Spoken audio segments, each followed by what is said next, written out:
So hello guys, welcome back to my YouTube channel. మనమైతే అలా మేకలకు వచ్చినాం. మీకైతే షేర్ చేయాల్సిన వీడియో అయితే ఇది. అవును, చూస్తున్నారు కదా, మనమైతే మేకలు మేపుకుంటున్నాం. ఈ వాగా వచ్చేసి మన చేపలు పట్టే స్పాట్. అవును, ఫస్ట్ చేపలు మంచిగా పడుతుంటే ఇప్పుడు పడతలేవు. దానికి కారణం ఏంటంటే కాజనార్లో అయితే ఇప్పుడు పేపర్ కంపెనీ అయితే ఉంది కదా, దానివల్లే ఇప్పుడు మనకు నీళ్ళు అనేది కలుషితం అవుతున్నాయి. వాటి వల్ల నీళ్ళు కలవడంతో ఎన్నో రకాల చెట్లతోని పేపర్ తయారవుతుంది. కాబట్టి అందుమూలంగా ఇక్కడైతే కలుషితం అవుతుంది నీళ్ళు మొత్తం. ఆ కంపెనీ నీళ్ళు ఎలా ఉంటాయి అంటే డికాషన్ నీళ్ళు లెక్క కర్రగా ఉంటాయి. అది తాగినాయి అనుకో జంతువులు, మేకలు, పాములు, కప్పలు, గిప్పలు ఏవి ఉంటాయి, కొంగలు, పిట్టెలు, మనుషులు, జంతువులు అన్నీ అనారోగ్య పాలైపోతాయి.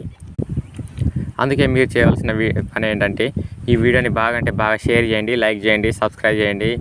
సరేనా ఫ్రెండ్స్, ఈ ఆ వీడియో చాలా పెద్ద వాళ్ళ దగ్గరికి వెళ్ళాలి. అప్పుడైతే నా కంపెనీ లాంటివి వాకు కలవకుండా ఇక్కడ చాలా విలేజ్లకు అయితే మొత్తం కంపెనీలు వెళ్తాయి. వీడియో నచ్చితే like, share and subscribe. Share చేయడం మాత్రం మర్చిపోకండి ఫ్రెండ్స్. కామెంట్స్ పెట్టండి.